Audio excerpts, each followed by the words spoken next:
Това е идеалното място за нас. Тук спасителите няма да ни досаждат. Аз отивам да хващам вълните.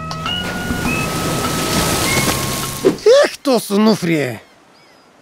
Я, дебелия престъпник! Какво става, дебел престъпник? Много е яко да видиш познато лице толкова далеч от Несебър. Чак пак толкова далеч.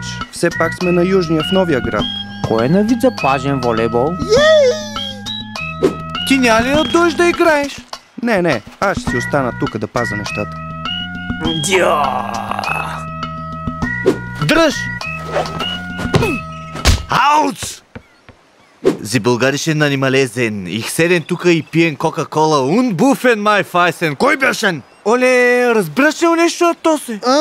Ами звучи като развален английски с немски акцент и български диалект.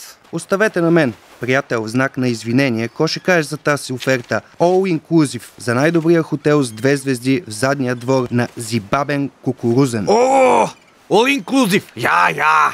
Спасибо, до свидания. Бре, то с доста езици знаела. Нищо работа.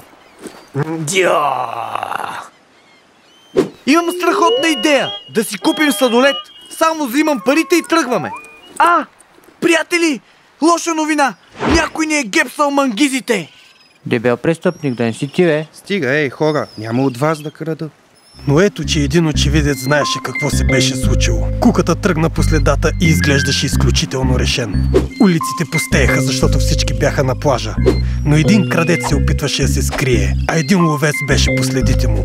Тази кръчма му бе добре позната. Заедно с Рамбо и дебелия престъпник бяха кроели емблематични удари тук. Но този път той нямаше да влезе като обикновен посетител, а като защитник на онеправданите. Крадецът усети, че е заловен още преди куката да каже Куката го притисна сериозно до стената. Представ си, аз бях. Ето ти парите. С парите в ръка той хукна да зарадва групичката и може би да стане техен приятел. Вижте, куката се задава насам. Дебел престъпник, кажи му, че нямаме нищо. Еле, това са нашите пари. Кука, вече гледам на теб като приятел, да знаеш. Сега ще може да приберем с автобуса. Ние стръгвам. Чао, момчета! Радвам се, че намерихме парите. Пст, шефе, работа не стана. Не знам как куката ме е забелязал. Ама все пак се справих добре, Следващия път ще се справиш още по-добре, защото вече тарифата ми за уроци скочи двойно.